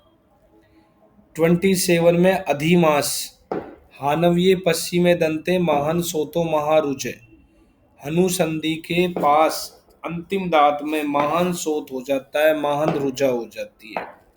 लाला श्रावी कफकृत, अभी हमने कफ रक्तज लाला श्रावी पढ़ा था, वो सुशिर था, सुशीला।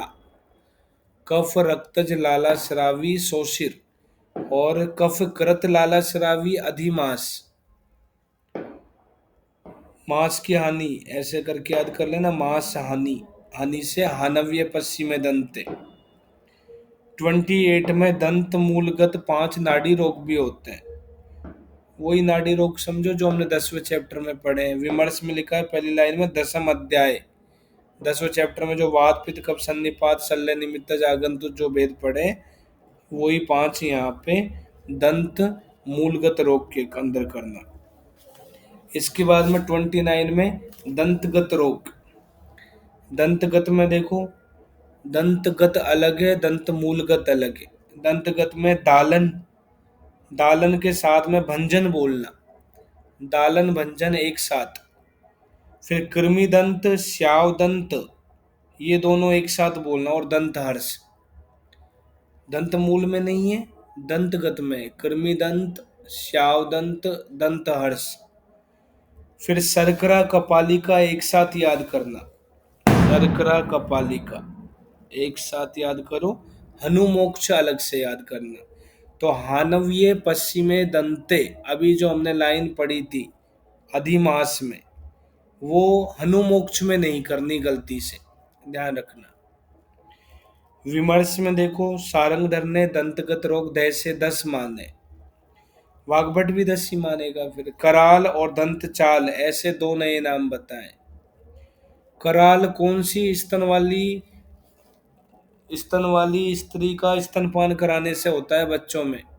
ऊर्ध्वस्तन। ऊर्ध्व स्तनिका। ऊर्ध्व स्तन। ऊर्ध्व स्तनी, करालम कुरियात बताया था। और लंब स्तनी से क्या होता है? मरण, मृत्यु। मृत्यु। हो जाती है। मृत्यु हो जाती है। स्तन संपद पढ़ाए थे। नेक्स्ट लाइन में कराल दंत चाल, इनके अंदर वायु होती है, विकट दांत हो जाते हैं, राक्षस जैसे, पूतना जैसे। अगली लाइन में देखो, वाग्भट ने भी दंत रोग 10 माने, ये भी कराल दंत चाल मानता है। नेक्स्ट 30 नंबर में दालन, दालन में बस मार्क कर लो सदा गति निमित्तज। कल बोला था मैं तुम्हें, सदा गति वात का पर्याय होता है। सदा गति हिंदी में वात लिखा है। सदा, दा, सदा के दा के नीचे अंडरलाइन कर लो, दा से दालन, ऐसा वर्ड सदा गति निमित्तज दालन में करना। फिर नेक्स्ट लाइन में 31 में कृमि दंत, कृष्ण छिद्री चले श्रावी से संरंभो महारुचे अनिमित्त रुजो वाताद विज्ञेय कृमिदंत, ये भी वात से ही होता है। देखो तो क्रय से कृमिदंत, क्रय से कृष्ण छिद्र, ऐसा लाइन शुरू होती है इसकी। क्रय से कृष्ण छिद्र, चल श्राव होता है, सह संरंभ हिलने लगता है, महारुजा होती है, सह संरंभी महारुजा। कृमिदंत में इतना सा लिख के भी पूछ सकता है। महान सोत महारुजा, ऐसा अधिमास में। कभी कभी बिना कारण के ही अनियमित रुजा होती है, इसको डेंटल कैरीज से कोरिलेट करते हैं, लिखा है विमर्श में। 32 में दंत हर्ष समीरनाथ लास्ट में, ये भी वात से होता है, रोमहर्ष ये वात से ही होते हैं, दंत हर्ष वात से। इसमें क्या है, दशनाहा शीतम उष्णम च सहनते स्पर्शनम च, जो दांत है वो शीत उष्ण स्पर्श को या केवल स्पर्श को सहन नहीं कर सकते हैं। 33 में भंजनक, भंजन में मुड़ जाएगा, टेढ़ा हो जाएगा। वक्त्रम वक्रम भवेत यस्मिन, मुख टेढ़ा हो जाता है इसमें। भंजन में टेढ़ा, टूटना नहीं है, बस टेढ़ा। वक्र हमने भग्न पढ़ा है, वक्र एक प्रकार का भग्न होता है, छिन्न वक्र ऐसा भी पढ़ के आए, तो वक्र से पहचान लेना, वक्र भग्न हुआ टेढ़ा, और भग्न मतलब भंजन। दंत भंगस से दंत भंग लिख दिया है इसमें, और रुजा होती है, दांतों का भंग हो जाए, तीव्र रुजा होती है। कफवातज है भंजन, कफवात दोष है। 34 में दंत शर्करा, टार्टर से कोरिलेट करते हैं, मल जम जाता है दांतों के बीच में, दांतों के ऊपर। इसमें देखो दंता नाम गुणग्नि ऐसा लिखा है, दंता नाम गुणग्नि, दांतों के गुणों का नाश हो जाता है। गुण को एक बार गुड़ बोल के याद कर लेना, गुण को गुड़ बोलना, गुड़ से शर्करा याद कर लेना, गुड़ शर्करा एक जैसे ही तो होते हैं गुड़ और शर्करा। तो गुड़ग्नि या गुणग्नि ऐसे बोलोगे तो शर्करा याद आ जाएगा। नेक्स्ट 35 में कपालिका, ऐसा ही है ये भी। इसमें लास्ट लाइन में देखो क्या लिखा है, दसना नाम विनाशनी, दांतों का ही विनाश हो जाता है। वहां दंता नाम गुणग्नि लिखा था, दोनों को अलग करने के लिए गुड़ शर्करा करके याद किया हमने। दलंती दंत वल्कानी यदा शर्करिया से, शर्करा के साथ में दंत वल्कल उतरने लग जाते हैं। विमर्श में लिखा है ना पहले लाइन में, दांतों की जो लेयर होती है इनेमल, वो हटने लग जाती है, दंत वल्कल हट जाती है, शर्करा के साथ मल जमा रहता है तो फिर वो हटने लग जाती है। तो ये शर्करिया सह, ऐसी लाइन दंत शर्करा में मत कर देना। दंत वल्कलानी यदा शर्करिया सह, तो ये दंत शर्करा में नहीं करनी, कपालिका में करना। 36 में श्याव दंत, यो अश्रक मिश्रेण पित्तेन दग्धो दंतस्तु अशेषते श्यावताम नीलताम वापी गते श्याव दंत। दांत रक्त और पित्त के प्रकोप से, अश्रक और पित्त लिखा है, इसके प्रकोप से पूर्ण रूप से दग्ध हो जाता है। अशेषतः है मतलब पूर्ण रूप से जल जाता है, दग्ध हो जाता है। श्याव और नील वर्ण का हो जाता है, श्यावताम नीलताम, उसे श्याव दंत बोलता है। नेक्स्ट 37 में हनुमोक्ष, वात से होने वाला है, वातेन, और इसमें लिखा है लास्ट में व्याधि अर्दित लक्षण, अर्दित के जैसे लक्षण होते हैं हनुमोक्ष के, ये भी मत भूलना, क्योंकि चिकित्सा स्थान में जब पढ़ेंगे ना तो इसकी अर्दित जैसी चिकित्सा होती है, जिसके लक्षण अर्दित जैसे उसकी चिकित्सा अर्दित जैसी, वात से होता है ये भी। इसके बाद में विमर्श में देखो, विमर्श में चौथी लाइन में, 4th नंबर की लाइन में माधव निदान बोलता है, अनुसरण से कोरिलेट कर सकते हैं, बताया था मैंने तुम्हें चरक के अंदर विमर्श में, वात व्याधि वाले चैप्टर में।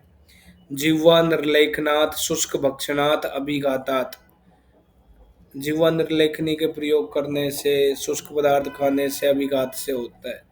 नेक्स्ट लाइन में अनुग्रह से तेन स्यात् कृच्छात् चर्वण भाषणे, इस अनुग्रह का लक्षण होता है कठिनता से चबाना और बोलना। कृच्छात् चर्वण भाषण, कठिनता से चबाता है, बोल पाता है। अनुग्रह अनुश्रंस के अंदर करना। यहाँ से आगे है ना, मैं तुम्हें कल पढ़ाऊंगा, कल पूरा करूंगा इसको, कल पूरा हो जाएगा ये निदान स्थान। कल है 22 तारीख, 23 छोड़ दो, 24 तारीख को टेस्ट होगा पूरे निदान स्थान का। अच्छे से पढ़ना, बहुत मेहनत करना है इसमें। कुछ पूछना है तो रुक जाओ, नहीं तो जाओ।